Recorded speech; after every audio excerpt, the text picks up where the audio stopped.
So this week we learned a couple new things in the Apple tech world, which is that Siri will be getting a new Siri 2.0 come WWDC. We're also going to learn a little bit more about what this new 2.0 is going to look like in terms of how much better it should be finally after the 18.0 debacle.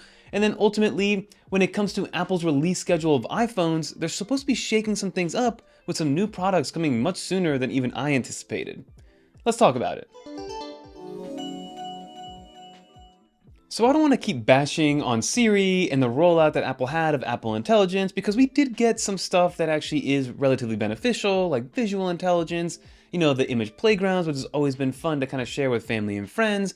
Writing tools has been great, but more importantly, Siri got a little bit more conversational. Still not as good as what we all expected when Apple announced everything that was going to come with Siri and Apple Intelligence, but they have iOS 19, iPadOS 19, and macOS 16 coming right around the corner.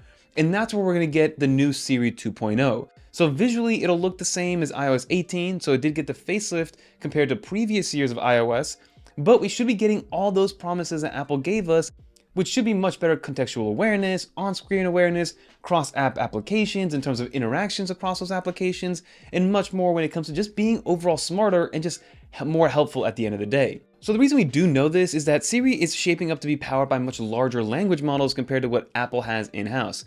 Of course, we know the ChatGPT integration is inevitable, but also Apple's opening up their portfolio to pretty much anybody that's kind of willing to help and making it a little bit more open source. So being able to integrate things like Gemini and Perplexity, and we're already seeing Perplexity kind of getting a little bit of integration with their first-party application, being able to pull from Apple Maps as well as other things like Apple Mail. So that should be coming and be much more fully integrated across the entire OS. And similarly, how you can currently choose your search engine of choice in your settings, you will be able to do that probably moving forward when it comes to situating yourself with the right AI or the one that you use most often, because now there are a lot more competitors in this space. It's not just Apple Intelligence and Siri, it's not just ChatGPT, you also have Gemini, you have Perplexity, you have Grok, you have Claude, and so many other ones that have a lot more niche situations, but I'm sure we'll have just the main ones at first with other ones kind of getting added along the way. So that's always good news that more third-party development will be happening inside of Apple's OS.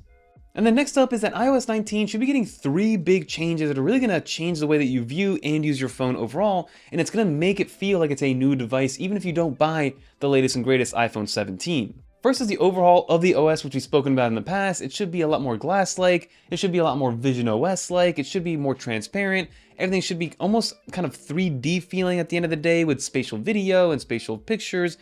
And everything is just going to feel a lot more intuitive overall. If you've used things like the Invite application as well as a sports application, kind of use those as your stepping stones into what iOS 19 could look like moving forward. And then also, like I mentioned earlier, choosing the right AI assistant for yourself will be a lot more customizable moving forward, because we're not just going to be kind of put into one peg with just ChatGPT. We'll be able to pick any other AI assistant as we see fit as we move along the spectrum of being able to use all these different AI features moving forward.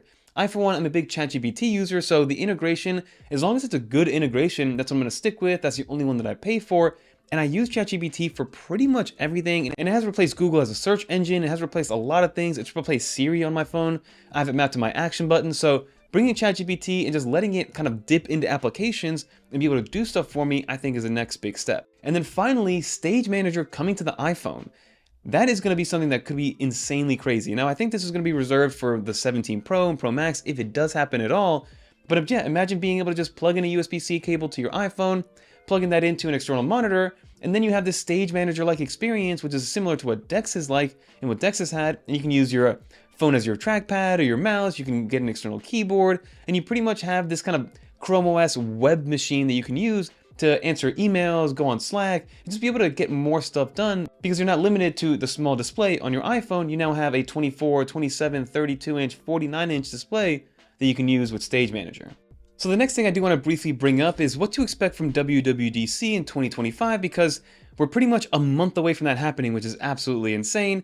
But there's 3 key things to understand with WWDC. The first one is that Apple's probably going to give us deeper platform unification across all the different OSs. And this is going to be happening more and more as the years go on, to the point where everything's just going to kind of mesh together at the end of the day between iOS, iPadOS, and macOS, and probably by 2035, maybe around there, it'll just be a pane of glass or maybe some sort of glasses that you wear, and everything will just be your computer. It won't be your smartphone, it won't be your tablet, it won't be your laptop, it'll all just be one unified thing, and it just depends on what form factor you feel like using that day, which I think is going to be a beautiful future to look forward to. Secondly is going to be, like I keep mentioning, the major Apple Intelligence improvements that were promised last year, and I'm hoping that Apple will kind of follow through with their promise this year of giving it to everybody that has the correct iPhone, because again, they marketed these iPhones as these iPhones were built from the ground up for Apple Intelligence, and it's still not even here yet, so Apple better figure something out. If not, they're going to lose a decent amount of customers, because this whole AI thing has been happening more and more people are realizing how powerful it is, including myself, to the point where even the ecosystem might not be enough to keep you in there if Apple Intelligence isn't up to par with the rest of the competition. And then lastly with WWDC, I think finally the iPad Pro is going to stand on a pedestal, not just from a hardware standpoint, but also from software, because Apple's going to be adding some pro level features to iPadOS this year, but I think it's going to be only reserved for the iPad Pro to finally really separate itself from the iPad Air, because right now, at this point in time, as long as you're okay with not having the absolute best bleeding edge hardware, I cannot recommend an iPad Pro over an iPad Air. An M2 iPad Air right now, the 11-inch, is $500.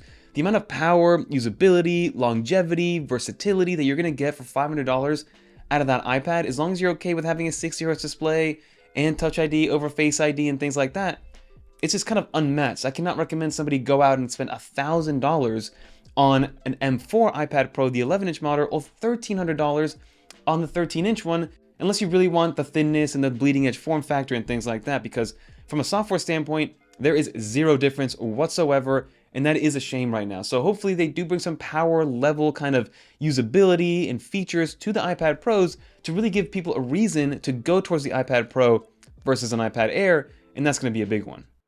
And then lastly, definitely enjoy this 2025 iPhone release year, because this will be the last year that Apple, pretty much aside from the 16e and the SE models and the cheaper models, this will be the last year that Apple releases all of their iPhones in conjunction all together moving forward.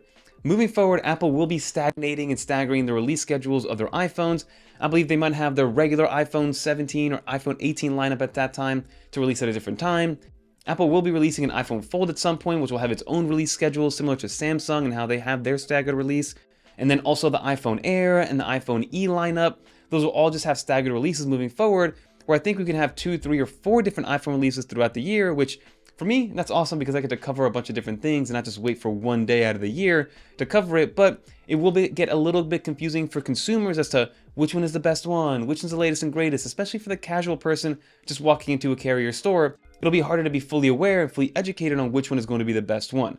But at the end of the day, I do think it's going to be better for Apple to spread everything out, to not make people have some crazy ultimate decision to have when they all release at once, because in 2025, towards the end of this year, we're going to be getting the iPhone 17, 17 Air, 17 Pro, and 17 Pro Max. And again, all those iPhones have different selling points, different demographics, different customers that they want to sell to, and for different reasons, because they're all different from a feature and hardware standpoint now at this year. So let's see how that all ends up shaping up towards the end of the year. But that's everything that happened in the Apple world this week. It's just a lot of anticipation coming up for the rest of the year, coming up for WWDC especially. I, for one, am extremely excited for something like that to happen, especially all the iPad upgrades. You guys know me by now. I've been waiting for the iPad to have its glory moment outside of just hardware improvements for years now. But that'll do for this video, everybody. If you did make it to the end, leave a little dolphin in the comments down below so you know you made it to the end. And if you want to watch more videos like this one, definitely check out one of these videos right here. And until next time, I'm Fernando.